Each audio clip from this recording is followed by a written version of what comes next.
हरे कृष्ण कृष्ण कृष्ण हरे हरे, हरे राम राम राम हरे हरे। श्री सद्गुरु महाराज की जय। सभी देवी देवताओं, सभी सिद्ध संतों को मेरा हार्दिक नमन स्वीकार हो। मेरा नाम रामानुग्रह है। सभी दोस्तों का, आप सभी लोगों का, सभी गुरुजनों का मैं अपने YouTube चैनल पर स्वागत करता हूँ। आज हम एक बड़ी ही प्रेरणादायक आध्यात्मिक बोध कथाएं सुनाने जा रहे हैं, जिसको अपनाकर अवश्य ही आप और हम लोग, स्वयं मैं भी इसमें कहता हूँ, ये नहीं कि मैं जिसमें इसको अपनाकर हम लोग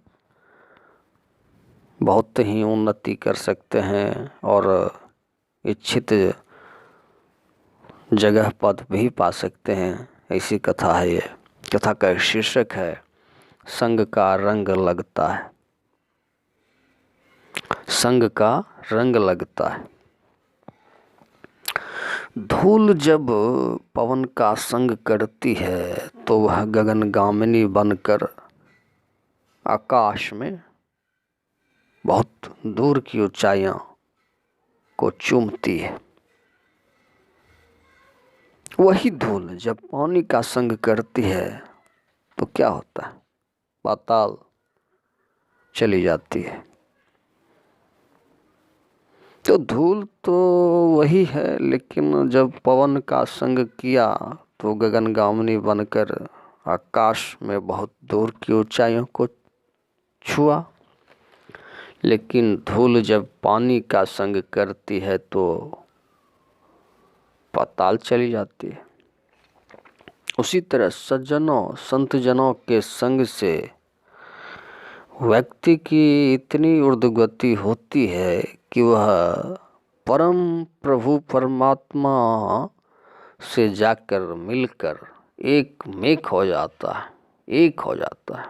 और जब कोई कुसंग करता है, दुष्ट का संग करता है, दुर्जन का संग करता है, तो वह किस रसातल में चला जाता है, इसका कोई ठिकाना नहीं है।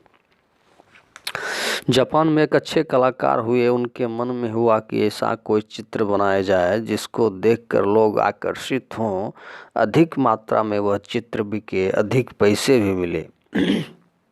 तो वह कलाकार घूमने लगा।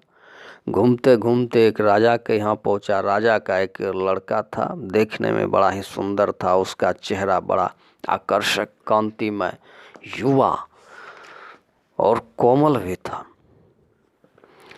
सरलता उसके चेहरे से टपकती थी।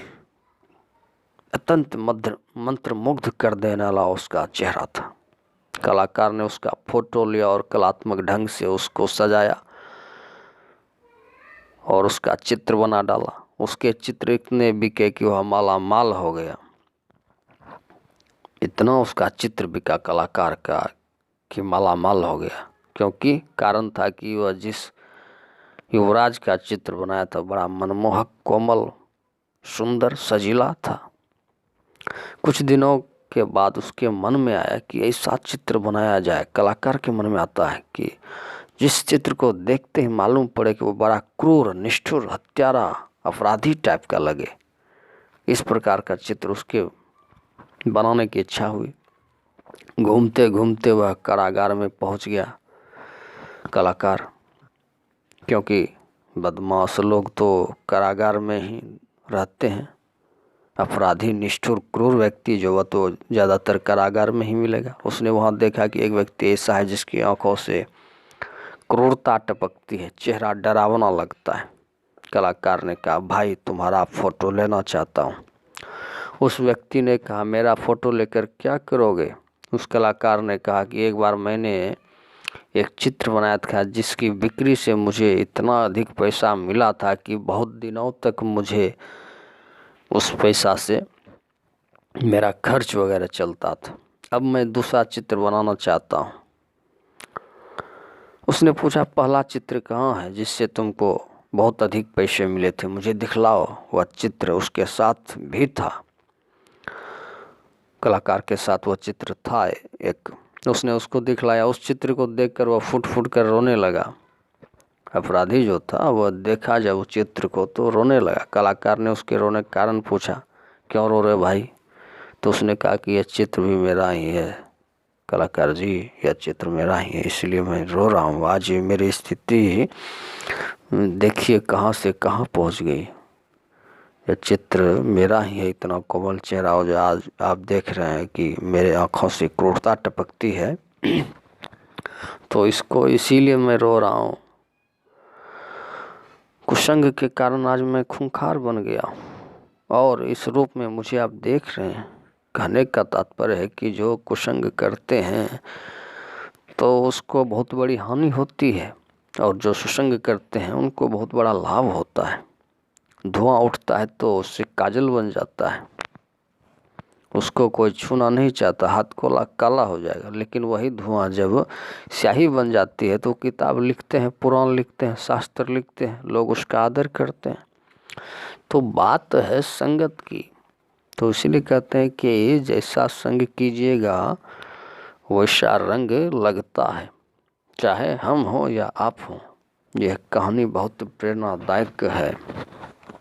इसलिए यह कहानी हम लोगों को सिखाती है कि हम अच्छे व्यक्ति का संग करें।